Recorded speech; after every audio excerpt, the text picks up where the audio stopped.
This is Real News Media TV, coverage you can trust. Please like, share, subscribe, and hit the notification bell. Select all for daily news updates. Father and stepmother of dead 7-year-old offered bail. The father and stepmother of 7-year-old Tiana Russell of Newarks in Linstead, St. Catherine, who died suddenly on Monday, June 28, were offered $300,000 bail each when they appeared in the Linstead Resident Magistrate Court yesterday. Reports are that Tiana was taken to the hospital about 1:30 a.m. by her father, who reported that he heard her struggling to breathe. The child was pronounced dead shortly after. However, the police said several marks suggestive of abuse were reportedly seen on Tiana's body. The body and her home were processed. Her father, 39-year-old Rohan Russell, and her 27-year-old stepmother, Lorraine Fletcher, were charged later that day with child abuse. The police said they are awaiting Tiana's post-mortem. Russell and Fletcher are scheduled to reappear in court on Wednesday, October 27. Farmer gets off ganja charge as cop outed for false entry.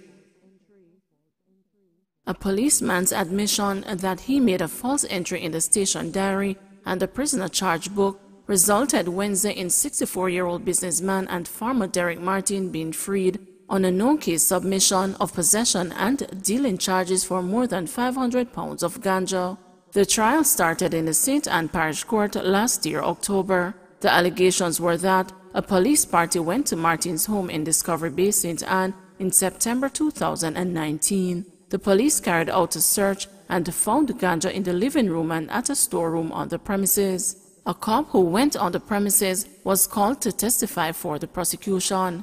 During cross-examination, attorneys at law Hugh Wildman and Indira Patmore, who represented Martin, made an application for the prisoner charge book at the Runaway Bay police station to be brought to court. The police witness said when he and the police party left with Martin and the ganja, they went to the Area 2 headquarters in St. Mary about 8 a.m., where the ganja was packaged, labeled, and sent to Kingston. The attorneys suggested to the witness that the accused was taken to the Runaway Bay police station about 7 a.m., but he denied the claim. When the prisoner charge book was brought to court, it showed that at 7 a.m., Martin was booked at the Runaway Bay police station and therefore could not have been in the Area 2 headquarters at 8 a.m. that day. The witness then admitted that he made false time entries in the prisoner's charge book and the police diary. He said he was told by a policeman on duty to make the false entry. The attorneys, in making the no-case submission, said the police witness's evidence was manifestly discredited and unreliable. The clerk of court conceded that she could not contest the no-case submission. Judge Von Facey agreed and entered a verdict of acquittal. Illegal gun seized in Green Acres, man arrested. The police are reporting that a firearm with several rounds of ammunition was seized in Green Acres, St. Catherine on Wednesday. A man was taken into custody in relation to the seizure. It is reported that a team that was on patrol conducted a snap raid in the area where a premises was searched. The police say a Taurus 9mm pistol and 17 9mm cartridges were seized. A man was accosted. His identity is being withheld by the police pending further investigations. Hanover JPs undergo lay magistrate training.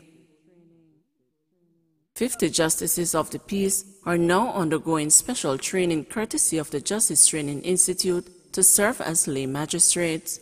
The participants are scheduled to undergo approximately 36 hours of instruction over a 6-day period with oversight from the retired senior parish judge Marjorie Moyston. The training will be hosted virtually on Wednesdays and Saturdays over the next 3 weeks, according to Karen Campbell-Basco, director of the JTI. Campbell-Basco encouraged all participants to familiarize themselves with the JP's Jurisdiction Act, particularly the judicial functions. Moyston, in her opening remarks, reminded the JPs that they would be the first point of contact for some persons interacting with the justice system. You must bear in mind, too, that the role of a judge is slightly different from the role of even a JP, or the role of someone who is in social services, and that is the way you think about a particular matter, said Moiston. Hanover Custos Dr. David Steer thanked the Ministry of Justice team for organizing the training session. 34% of sanitary conveniences inspected at shelters unsatisfactory. The sanitary conveniences and hygiene practices at 34% of the 56 shelters inspected by Kingston and St. Andrew public health inspectors have been found to be unsatisfactory. Details of the inspections were in the KSA Public Health May report to the May meeting of the Disaster Preparedness and Public Health Committee of the Kingston and St. Andrew Municipal Corporation. In response to questions from the news, the Southeast Regional Health Authority disclosed that the Ministry of Health and Wellness criteria used by the public health inspectors to determine satisfactory health practices included sanitary conveniences and hygiene practices, the isolation room facility for COVID-19, food facilities, and waste management. At the shelters found to be unsatisfactory, the public health inspectors advised the shelter managers of the requirements to make them satisfactory, said the Southeast Regional Health Authority. Court allows accused in Canis Jackson murder to receive medical attention. Attorneys for Robert Fowler, the 50-year-old mechanic accused of murdering 20-year-old accounting clerk Canis Jackson, have secured the permission of the court for Fowler to receive urgent medical attention for an undisclosed condition. Fowler appeared Thursday morning via Zoom in the Home Circuit Court before Supreme Court Judge Justice Vinette Graham Allen. An attorney for Fowler informed the judge that Mr. Fowler has a medical condition and it needs urgent attention. We are asking that he be taken to the doctor, the attorney said. Justice Graham Allen, in granting the request, said not a problem, and subsequently ordered that Fowler should be taken to the doctor as a matter of urgency, and the medical journal submitted to the court on July 13. Fowler has been remanded until July 13. In the meantime, the case file for Fowler is yet to be completed. The court on Thursday said 2 additional documents were still outstanding. In that respect, a Thursday, November 25 date was agreed on for mention. Jackson, a resident of Independence City in Portmore, St. Catherine, went missing on March 24 of this year after leaving home for work. Her body was found at the Portmore Fishing Village in St. Catherine 2 days later. Shortly after, Fowler was apprehended and taken into custody. After the mechanic was charged with murder, Deputy Commissioner of Police Fitz Bailey said that, based on police investigations, Fowler had lured Jackson to his house in Portmore, killed her, and left her body in his home while he went to work. Woman attacked, kicked in face by man of unsound mind on Waterloo Road. A woman was attacked and assaulted by a man of unsound mind on Waterloo Road in Kingston. The incident has triggered new calls for local authorities to put in place more systems to monitor the movements of people of unsound mind that are left to roam the streets. Reports are that the woman, who is a Chinese national, was walking along the roadway when she was attacked. Claims are that the man jumped over a wall and then kicked the woman in her face. A motorist who was passing by saw what was happening and came to the rescue of the distraught woman. Police were later called and the man apprehended.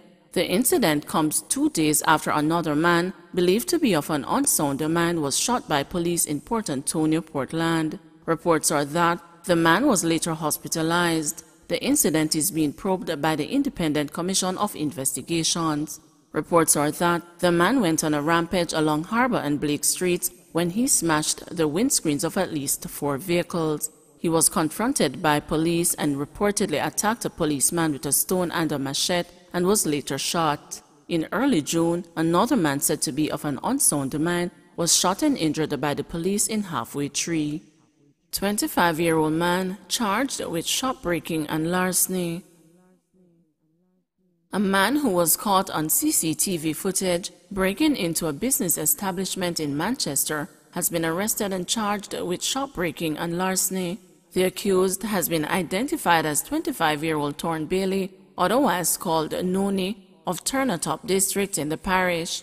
Reports on the incident, which happened in Littis District on Monday, June 28, say that at about 6 p.m., a woman securely locked up her business place, but on her return, she realized that one of the doors was pried off and items stolen. The police said the missing items had a value of $87,635. She made a report and CCTV footage identified Bailey as the culprit.